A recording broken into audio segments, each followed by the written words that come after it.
नमस्कार, मैं संतोष सिंह। देखिए, मेरा मानना है ना कि इस देश का जो सवर्ण है ना, भले प्रोफेसर बन जाए, डॉक्टर बन जाए, इंजीनियर बन जाए, साइंटिस्ट बन जाए, आईएएस बन जाए, आईपीएस बन जाए, लेकिन उस सच्चाई को आज भी वो स्वीकार करने को तैयार नहीं है।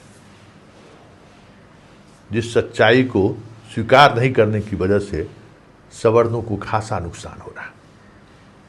और क्यों नहीं कर रहे हैं? बस अहंग कि हम सवर्ण हैं।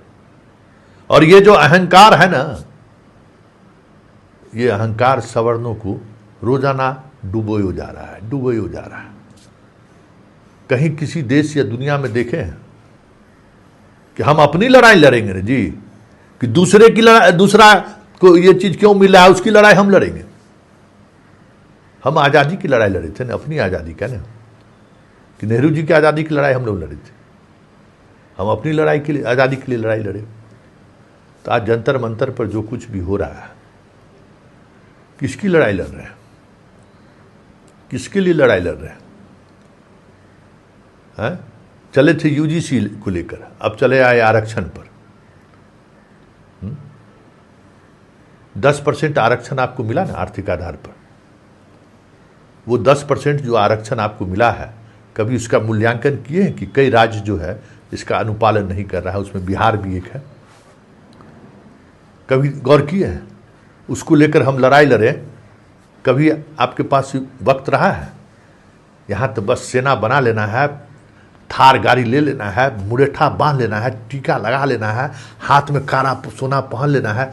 यही है सवर्ण का मतलब, यही है। ये जितना है, कभी लड़ा कि राज्य सरकार, बिहार सरकार जो संवैधानिक प्रावधान है कि 10% जो है सो देना है गरीब सवर्णों को नौकरी में आरक्षण, बिहार सरकार देती है क्या? कई बार नहीं दी है। ये लड़ाई क्यों नहीं लड़ते हैं? और इस लड़ाई के लिए रोड पर क्यों नहीं सवर्ण उतरता है? भाई, हम अपनी मांग के लिए लड़ेंगे ना।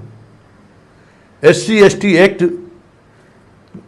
का दुरुपयोग हो रहा है, ठीक है, सरकार जाने, लेकिन मुझे कौन कहने वाला है कि टीका, तलवार, तराजू, उसको मारो जूते चार? ये कौन कह देगा? आए दिन लोग सवर्णों को गाली देते हैं। फिल्म से लेके क्या कहते हैं, जो धारावाहिक बनता है उसमें ठाकुर बलात्कारी, ठाकुर डकैत। क्यों भाई? कौन ठाकुर जो है सो किसको बलात्कार किया है और किसको ये किया है? ठाकुर का कुआं, क्या बात है? पंडित, अरे भाई, अगर आपको समस्या है तो मंदिर बना लीजिए, मत जाइए पंडित के यहां। क्यों जाते हैं? आप अपना जो भी लोग हैं अलग अलग मंदिर बना लीजिए, अपने अलग अलग मंदिर पुजारी रखिए, अपना पूजा कीजिए। लेकिन आप पंडित को गाली क्यों दीजिएगा? ठाकुर को गाली क्यों दीजिएगा? तो जिस तरीके से SC/ST मामले में अगर गाली देना संज्ञेय अपराध है, तो सवर्णों को मांग होना चाहिए कि सवर्ण को गाली देना, जाति सूचक गाली देना, वो भी संज्ञेय अपराध हो।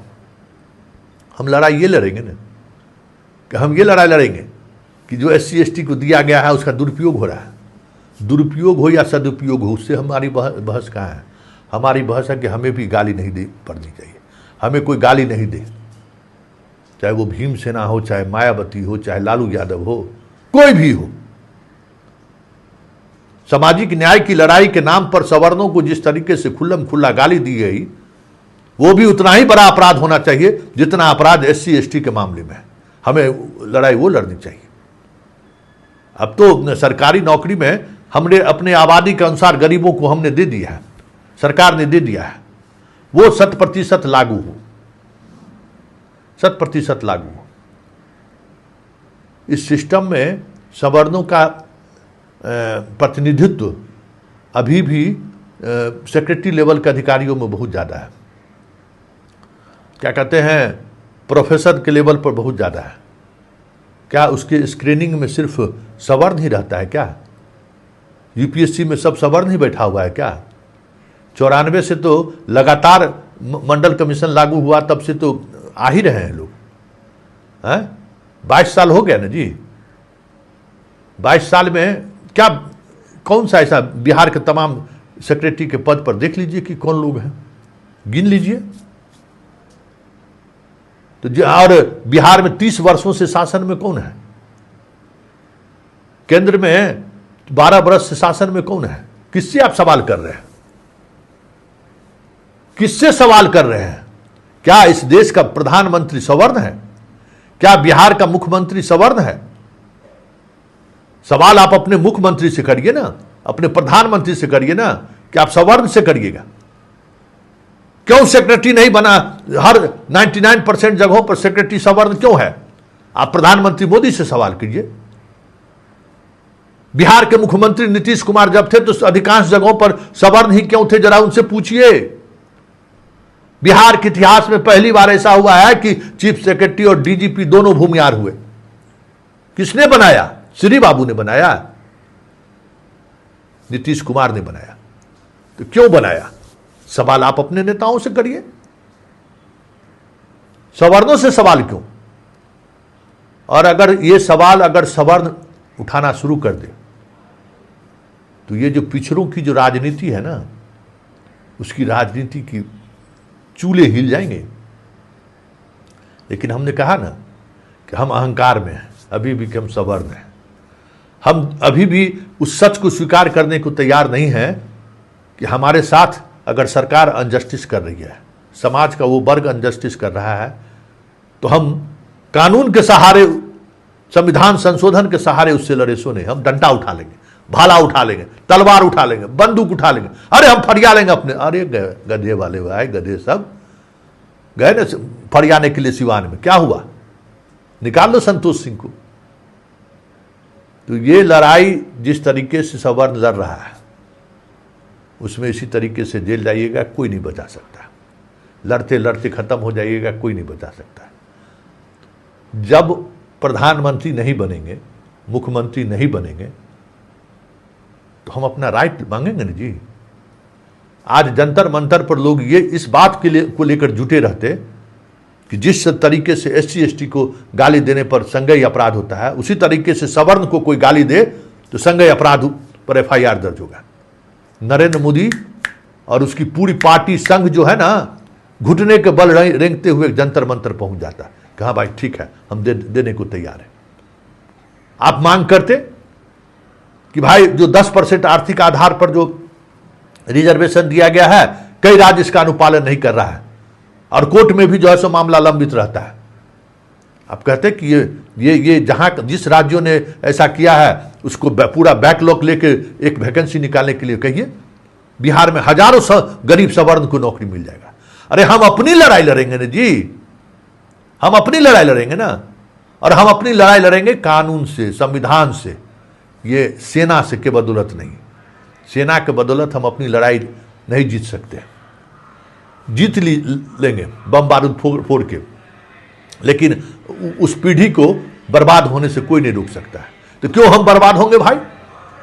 हमारे पास वोट की ताकत है, इसका एहसास कराने की जरूरत है कि हमारे पास हम भी 15% हैं, और ये 15% अब अगर बाएं से दाएं हो गए तो पार्टियों का चूल हिल जाएगा। बीजेपी के जो बैठे हुए जो कर्णधार है ना, दोनों का पसीना छूट जाएगा।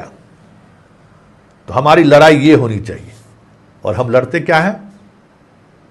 सेना बना लिए, पहुंच गए लेके, सेना बनाए पहुंच गए दिनारा, सेना बनाए पहुंच गए भरत तिवारी के पास।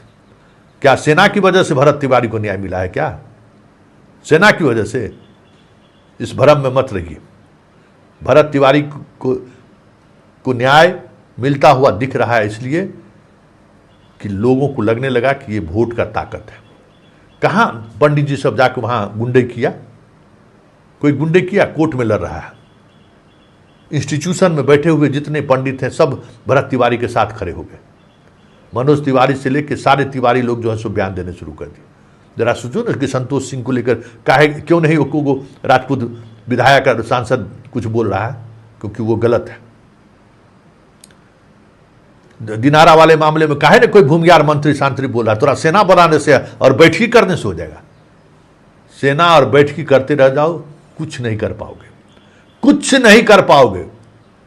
लड़ना है तो लड़ने के लिए एक प्लेटफॉर्म पर आना होगा। प्लेटफॉर्म जस्टिस का होगा, संविधान का होगा।